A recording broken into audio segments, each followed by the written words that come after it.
Hello guys, welcome to my YouTube channel. ఇవాళ మనం సుభాష్ చంద్రబోస్ గురించి మాట్లాడబోతున్నాం అన్నమాట. నా ప్రీవియస్ వీడియో ధోని గురించి చేశాను, ధోని బయోగ్రఫీ. నా ఫస్ట్ వీడియో ఈ ఛానల్ది. ఒకవేళ చూడకపోతే చూసేయండి, నా ఛానల్ విజిట్ అయ్యి. సుభాష్ చంద్రబోస్ మన భారత స్వాతంత్రానికి చాలా పెద్ద పాత్ర పోషించారు. మన నేతాజీ సుభాష్ చంద్రబోస్ గారు. ఇప్పుడు మనం జాతీయ గీతం తర్వాత మనం జై హింద్ అంటాం చూడండి, అది కనిపెట్టింది సుభాష్ చంద్రబోస్ గారే. ఇప్పుడు ఆయన బయోగ్రఫీ గురించి తెలుసుకుందాం. సుభాష్ చంద్రబోస్ బెంగాలీ తల్లిదండ్రులైన ప్రభావతి బోస్ మరియు జానకీనాథ్ బోస్ దంపతులకు 1897 జనవరి 23న కటక్లో జన్మించారు. ప్రస్తుతం భారతదేశంలో ఒడిశా రాష్ట్రం అయినప్పటికీ బ్రిటిష్ ఇండియాలో బెంగాల్ ప్రెసిడెన్సీలో భాగం.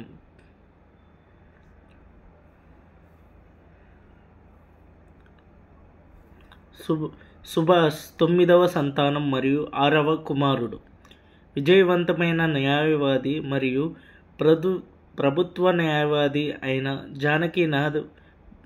జానకీనాథ్ బ్రిటిష్ ఇండియా ప్రభుత్వానికి విధేయుడిగా మరియు భాష మరియు చట్టం యొక్క విషయాలలో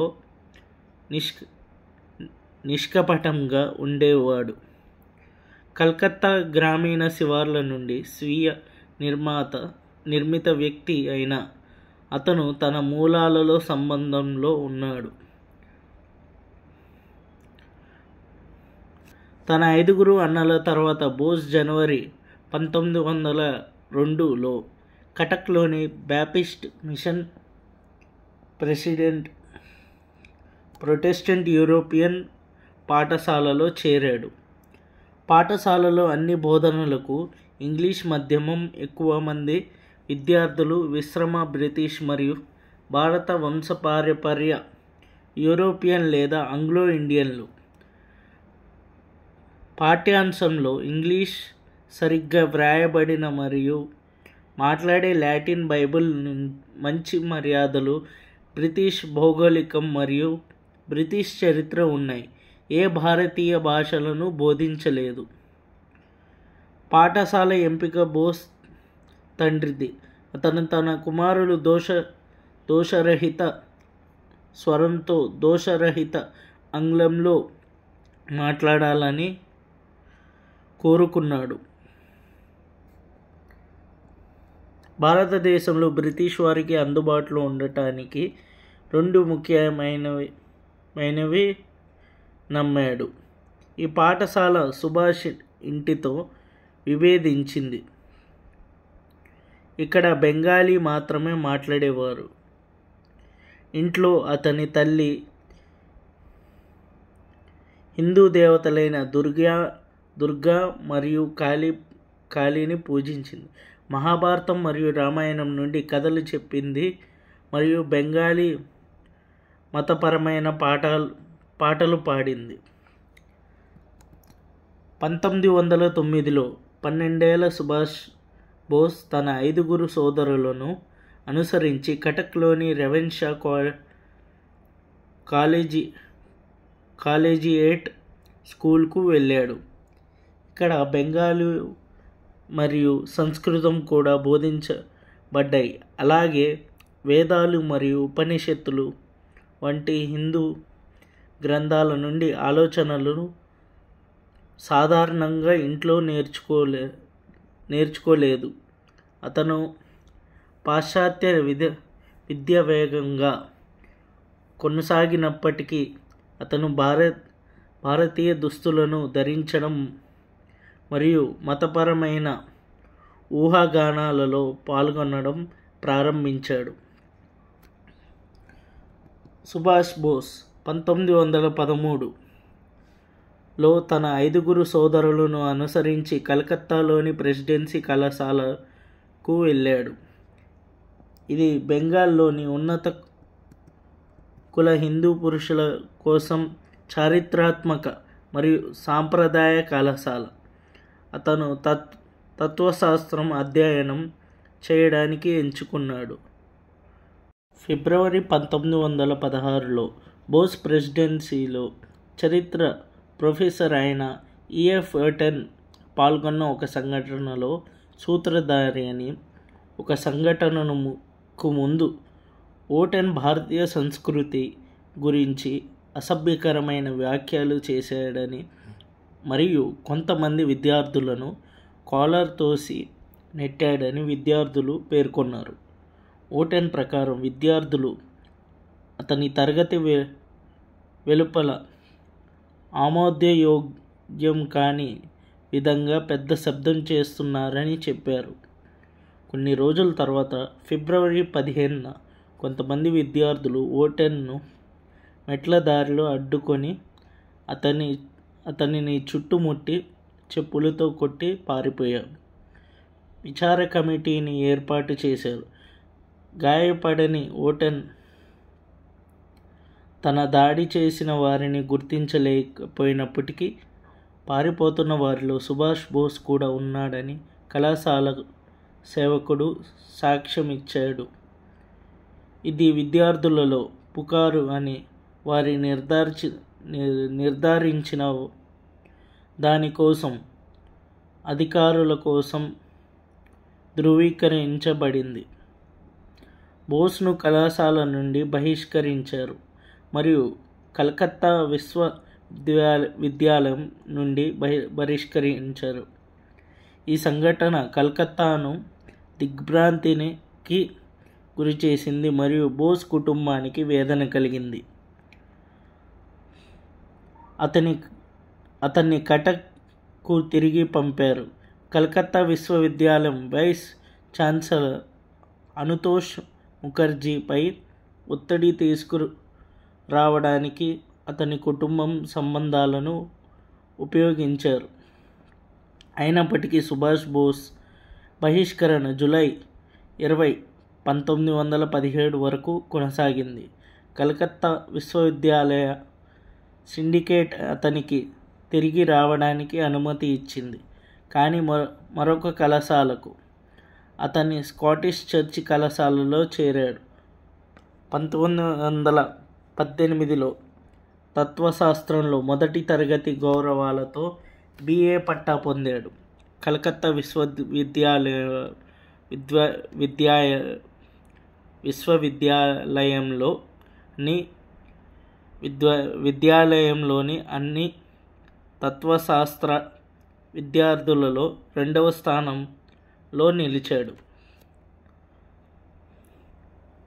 తన తండ్రి కోరిక మేరకు Subhash Bose Indian civil services ICS పరీక్షకు సిద్ధం కావడానికి మరియు హాజరు కావడానికి ఇంగ్లాండ్ వెళ్ళడానికి అంగీకరించాడు. 1919 అక్టోబర్ 20న లండన్ చేరుకున్న సుభాష్ ICS కోసం తన దరఖాస్తును సిద్ధం చేసుకున్నాడు.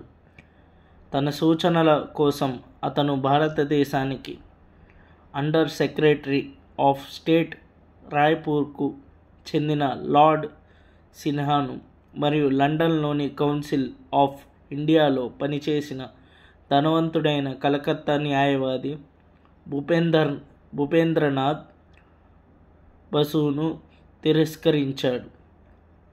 బోస్ కేంబ్రిడ్జ్ విశ్వవిద్యాలయంలో కళాశాలలో ప్రవేశం పొందాలని కూడా ఆసక్తిగా ఉన్నాడు.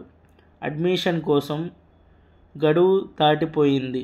అతను కొంతమంది భారతీయ విద్యార్థుల నుండి మరియు నాన్ కాలేజియేట్ స్టూడెంట్స్ బోర్డ్ నుండి సహాయం కోరాడు. కళాశాలలో అధికారిక ప్రవేశం లేకుండా ఆర్థిక ఖర్చుతో విశ్వవిద్యాలయ విద్యను బోర్డు అందించింది. బోస్ 19 నవంబర్ 1919న విశ్వవిద్యాలయం యొక్క రిజిస్టర్లో ప్రవేశించాడు మరియు అదే సమయంలో సివిల్ సర్వీస్ పరీక్షలకు సిద్ధం కావడం ప్రారంభించాడు. అతను కేంబ్రిడ్జ్లో మెంటల్ అండ్ మోరల్ సైన్సెస్ ట్రిపోస్ను ఎంచుకున్నాడు. అతను భారతీయ BA కారణంగా దాని పూర్తి అర్హతను 2 సంవత్సరాలకు తగ్గించారు. ఐసిఎస్లో 6 ఖాళీలు ఉన్నాయి. సుభాష్ బోస్ ఆగస్టు 1920 వారి కోసం ఓపెన్ కాంపిటీషన్ పరీక్ష రాసి 4వ స్థానంలో నిలిచాడు. ఇది ఒక ముఖ్యమైన మొదటి అడుగు. 1921లో భారత శిక్షా స్మృతి, భారతీయ సాక్ష్య చట్టం, భారతీయ చరిత్ర మరియు ఒక భారతీయ భాషతో సహా భారతదేశంపై మరిన్ని అంశాలపై తుది పరీక్ష మిగిలి ఉంది. విజయవంతమైన అభ్యర్థులు రైడింగ్ పరీక్షను కూడా క్లియర్ చేయాల్సి వచ్చింది. ఈ విషయాల పట్ల భయం లేకపోవడం మరియు రైడర్గా ఉండటం వల్ల సుభాష్ బోస్ ఐసిఎస్ సులభంగా చేరుకోగలదని భావించాడు. అయినప్పటికీ ఆగస్టు 1920 మరియు 1921 మధ్య అతనికి తుది పరీక్ష రాయడంపై సందేహాలు మొదలయ్యాయి. కలకత్తాలో తన తండ్రి మరియు అతని సోదరుడు శరత్ చంద్ర బోస్తో అనేక లేఖలు మార్పిడి చేయబడ్డాయి. శరత్కు రాసిన ఒక లేఖలో సుభాష్ ఇలా రాశాడు: కానీ నా స్వభావం ఉన్న వ్యక్తికి అసాధారణమైన ఆలోచనలను తింటున్న వ్యక్తికి తక్కువ ప్రతిఘటన రేఖ అనుసరించడానికి ఉత్తమ మార్గం కాదు. జీవితంలోని అనిశ్చితులు, హృదయంలో ప్రాపంచిక ఆశయాలు లేని వ్యక్తికి భయంకరమైనవి కావు. అంతేకాకుండా పౌర సేవకు బంధించబడి ఉంటే తన దేశానికి ఉత్తమంగా మరియు పూర్తి స్థాయిలో సేవ చేయడం సాధ్యం కాదు. ఏప్రిల్ 1921లో సుభాష్ బోస్ ఐసిఎస్ కోసం తుది పరీక్ష రాయకూడదని దృఢంగా నిర్ణయించుకున్నాడు మరియు తన తండ్రి, తల్లి మరియు తన కుటుంబంలోని ఇతర సభ్యులకు కలిగే బాధను క్షమాపణలు చెబుతూ శరత్ను ఆ విషయాన్ని తెలియజేస్తూ లేఖ రాశాడు. 1921 ఏప్రిల్ 22న అతను భారత విదేశాంగ కార్యదర్శి ఎడ్విన్ మోంటాగుకు లేఖ రాశాడు: నా పేరును భారత సివిల్ సర్వీస్లోని ప్రొబేషనర్ల జాబితా నుండి తొలగించాలని నేను కోరుకుంటున్నాను అని పేర్కొన్నాడు. మరుసటి రోజు అతను మళ్ళీ శరత్కు ఇలా రాశాడు: నా తల్లి నుండి నాకు ఒక లేఖ వచ్చింది. అందులో తండ్రి మరియు ఇతరులు ఏమి అనుకున్నా మహాత్మా గాంధీ నిలబెట్టే ఆదర్శాలను ఆమె ఇష్టపడుతుందని ఉంది. అలాంటి లేఖ అందుకోవడం నాకు ఎంత సంతోషంగా ఉందో నేను మీకు చెప్పలేను. అది నా మనస్సు నుండి భారం లాంటి దాన్ని తొలగించినందున అది నాకు ఒక నిధిలా ఉంటుంది. 1921 నుంచి 1932 భారత జాతీయ కాంగ్రెస్. 24 ఏళ్ల సుభాష్ బోస్ 1921 జూలై 16న ఉదయం బొంబాయిలో భారతదేశానికి చేరుకున్నారు మరియు వెంటనే మహాత్మా గాంధీతో ఇంటర్వ్యూ ఏర్పాటు చేయడం ప్రారంభించాడు. 51 ఏళ్ల గాంధీ గత సంవత్సరం భారతదేశాన్ని తుఫానుగా మార్చిన సహాయ నిరాకరణ ఉద్యమ నాయకుడు మరియు పావు శతాబ్దంలో దాని స్వాతంత్రాన్ని పొందేందుకు పరిణామం చెందాడు. గాంధీ అనుకోకుండా బొంబాయిలో ఉన్నాడు మరియు ఆ మధ్యాహ్నం బోస్ను చూడటానికి అంగీకరించలేదు.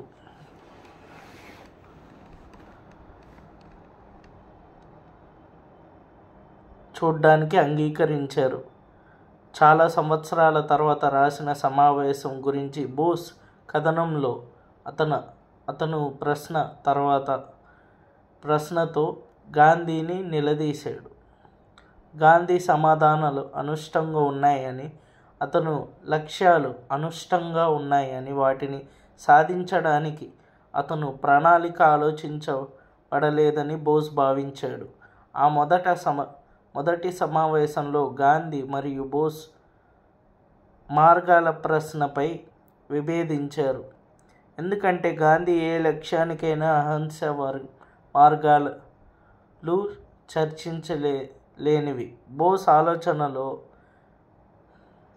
వలసవాద వ్యతిరేక లక్ష్యాల సేవలో అన్ని మార్గాలు ఆమోదయోగ్యమైనవి.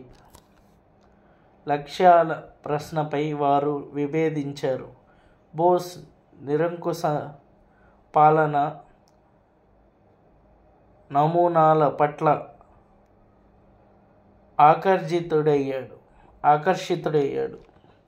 వీటిని గాంధీ అసహ్యించుకున్నాడు. చరిత్రకారుడు గోర్డాన్ ప్రకారం అయితే గాంధీ బోస్ను బెంగాల్లో కాంగ్రెస్ మరియు భారత జాతీయవాద నాయకుడు సిఆర్ దాస్ వైపు మళ్లించాడు మరియు అతనిలో బోస్ తాను కోరుకునే నాయకుడిని కనుగొన్నాడు. దాస్ గాంధీ కంటే ఎక్కువ సరళంగా ఉండేవాడు.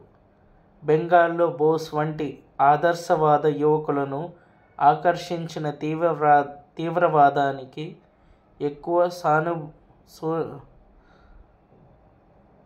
సానుభూతిపరుడు. దాస్ బోస్ను జాతీయవాద రాజకీయాల్లోకి ప్రవేశపెట్టాడు. బోస్ దాదాపు 20 సంవత్సరాలు భారత జాతీయ కాంగ్రెస్ రాజకీయాల పరిధిలో పనిచేశాడు. దాని మార్గాన్ని మార్చడానికి ప్రయత్నించినప్పటికీ 1922లో బోస్ స్వరాజ్ అనే వార్తాపత్రికను స్థాపించి బెంగాల్ ప్రొవిన్షియల్ కాంగ్రెస్ కమిటీ ప్రచార బాధ్యతలను చేపట్టారు. బెంగాల్లో దూకుడు జాతీయవాదానికి స్వరంలా నిలిచిన చిత్తరంజన్ దాస్ ఆయనకు గురువు. 1923లో బోస్ భారత యువజన కాంగ్రెస్ అధ్యక్షుడిగా మరియు బెంగాల్ రాష్ట్ర కాంగ్రెస్ కార్యదర్శిగా కూడా ఎన్నికయ్యారు. చిత్తరంజన్ దాస్ స్థాపించిన ఫార్వర్డ్ వార్తాపత్రికకు ఆయన సంపాదకుడయ్యారు. 1924లో దాస్ కలకత్తా మేయర్గా ఎన్నికైనప్పుడు బోస్ కలకత్తా మున్సిపల్ కార్పొరేషన్ సిఇఓగా పనిచేశాడు. అదే సంవత్సరంలో బోస్ కలకత్తాలోని నిరసన ప్రదర్శనకు నాయకత్వం వహిస్తున్నప్పుడు ఆయన మఫ్పూర్ అహ్మద్ ఆజాజీ మరియు ఇతర నాయకులను అరెస్టు చేసి జైలులో పెట్టారు. 1925లో జాతీయవాదుల గుంపు తర్వాత బోస్ను బ్రిటిష్ బర్మాలోని మండలేలోని జైలుకి పంపారు. అక్కడ ఆయనకు క్షయవ్యాధి సోకింది. 1927లో జైలు నుండి విడుదలైన తర్వాత బోస్ కాంగ్రెస్ పార్టీకి ప్రధాన కార్యదర్శి అయ్యాడు మరియు స్వాతంత్ర్యం కోసం జవహర్లాల్ నెహ్రూతో కలిసి పనిచేశాడు. డిసెంబర్ 1928లో చివరిలో బోస్ కలకత్తాలో భారత జాతీయ కాంగ్రెస్ వార్షిక సమావేశాన్ని నిర్వహించాడు. కాంగ్రెస్ వాలంటీర్ కార్పస్కు జనరల్ ఆఫీసర్ కమాండింగ్ GOCగా అతని అత్యంత చిరస్మరణీయ పాత్ర. రచయిత 1943లో భారతదేశానికి స్వాతంత్ర్యం పొందడంలో జర్మనీ ఏదైనా సహాయం చేయగలదని భ్రమపడిన బోస్ జపాన్కు బయలుదేరాడు. అతను మడగాస్కర్కు ఆగ్నేయంగా కేప్ ఆఫ్ గుడ్ హోప్ చుట్టూ జర్మన్ జలాంతర్గామి U-180తో ప్రయాణించాడు. అక్కడ అతను ఇంపీరియల్ జపాన్కు మిగిలిన ప్రయాణం కోసం I-29కి బదిలీ చేయబడ్డాడు. రెండవ ప్రపంచ యుద్ధంలో రెండు వేర్వేరు నావికాదళాలకు చెందిన రెండు జలాంతర్గాముల మధ్య జరిగిన ఏకైక పౌర బదిలీ ఇది. ఇండియన్ నేషనల్ ఆర్మీ అనేది జపనీస్ మేజర్ మరియు యుద్ధానంతర లెఫ్టినెంట్ జనరల్ ఇవైచి ఫుజివారా, జపనీస్ నిఘా విభాగం ఫుజివారా కికాన్ అధిపతి ఆలోచన. ఫుజివారా లక్ష్యం జపనీస్ సైన్యంతో కలిసి పోరాడే సైన్యాన్ని ఏర్పాటు చేయడం. అతను మొదట ఇండియన్ ఇండిపెండెన్స్ లీగ్ యొక్క బ్యాంకాక్ అధ్యక్షుడు ప్రీతం సింగ్ ధిల్లాన్ను కలిశాడు మరియు ప్రీతం సింగ్ నెట్వర్క్ ద్వారా డిసెంబర్ 1941లో పశ్చిమ మలయన్ ద్వీపకల్పంలో పట్టుబడిన British Indian Army captain Mohan సింగ్ను నియమించుకున్నాడు. డిసెంబర్ 1941 రెండవ భాగంలో ఫుజివారా మరియు మోహన్ సింగ్ మధ్య జరిగిన చర్చల ఫలితంగా మరియు జనవరి 1942 మొదటి వారంలో వారు సంయుక్తంగా ఎంచుకున్న పేరు ఫలితంగా మొదటి ఇండియన్ నేషనల్ ఆర్మీ ఏర్పడింది. ఇక్కడే మన బోస్ గారు ఆజాద్ హింద్ అన్న ఫోర్స్ని తయారు చేశారన్నమాట. ఆయన అత్యంత ప్రసిద్ధ కోట్, నాకు రక్తం ఇవ్వండి నేను మీకు స్వేచ్ఛ ఇస్తాను. మరొక ప్రసిద్ధ కోట్ ఢిల్లీ చలో. ఇది ఆయన ఐఎన్ఏ సైన్యాలను ప్రేరేపించడానికి ఇచ్చిన పిలుపు. ఆయన రూపొందించిన మరో నినాదం ఇత్తెఫాక్ ఇత్తెమాద్ కుర్బానీ, ఐక్యత ఒప్పందం త్యాగం అనే ఉర్దూ పదం. ఇంకా నేతాజీ గారి చివరి రోజుల గురించి మాట్లాడితే, జపాన్ పాలిత ఫార్మోసా ఇప్పుడు తైవాన్లో తన విమానం కూలిపోవడంతో సుభాష్ చంద్రబోస్ 1945 ఆగస్టు 18న 3rd డిగ్రీ కాలిన గాయాలతో మరణించారు. అయితే అతని మద్దతుదారులలో చాలామంది, ముఖ్యంగా బెంగాల్లో ఆ సమయంలో నిరాకరించారు మరియు అప్పటి నుండి అతని మరణం యొక్క వాస్తవాన్ని లేదా పరిస్థితులను నమ్మడానికి నిరాకరించారు. ఆయన మరణించిన కొన్ని గంటల్లోనే కుట్ర సిద్ధాంతాలు కనిపించాయి మరియు ఆ తర్వాత కూడా కొనసాగాయి. బోస్ గురించి వివిధ యుద్ధ పురాణాలను సజీవంగా ఉంచాయి. త్వరలోనే చికిత్స ఉన్నప్పటికీ బోస్ కోమాలోకి వెళ్ళాడు. కొన్ని గంటల తర్వాత శనివారం ఆగస్టు 18, 1945న రాత్రి 9 మరియు 10 గంటల మధ్య స్థానిక సమయం బోస్ 45 సంవత్సరాల వయసులోనే మరణించారు. సో గైస్, ఇది మన నేతాజీ బయోగ్రఫీ అన్నమాట. ఆయన మరణం ఒక మిస్టరీ, ఇప్పటికీ తేలట్లేదు. ఆయన అప్పుడు ఎయిర్ క్రాష్లో చనిపోయారా అంటే ఇప్పటికీ అదొక మిస్టరీ. ఆయన ఇంకా ఎక్కువ ఏళ్ళు బతికారు అని కూడా ఉన్నాయి. ఒక్కసారి ఊహించుకోండి, జవహర్లాల్ నెహ్రూ ప్లేస్లో నేతాజీ ఉండుంటే ఆయనే ప్రైమ్ మినిస్టర్ అయ్యి ఉంటే ఒక్కసారి ఇచ్చుకోండి, మన భవిష్యత్తు ఏమయ్యేదు. మన ఇండియా పాకిస్తాన్ పార్టీషన్ కూడా అయ్యేది కాదు. ఇండియా పాకిస్తాన్ 2 భాగాలకు కూడా విడిపోయేవి కావు. ఇది వాస్తవం, ఎవరు నమ్మినా నమ్మకపోయినా. ఓకే గైస్, నా ఛానల్ మీకు నచ్చినట్టయితే లైక్ చేయండి, షేర్ చేయండి, సబ్స్క్రైబ్ చేయండి. నా ప్రీవియస్ వీడియో కూడా లింక్ డిస్క్రిప్షన్లో ఇస్తాను, వెంటనే చూసేయండి. Okay guys, thanks for watching my video.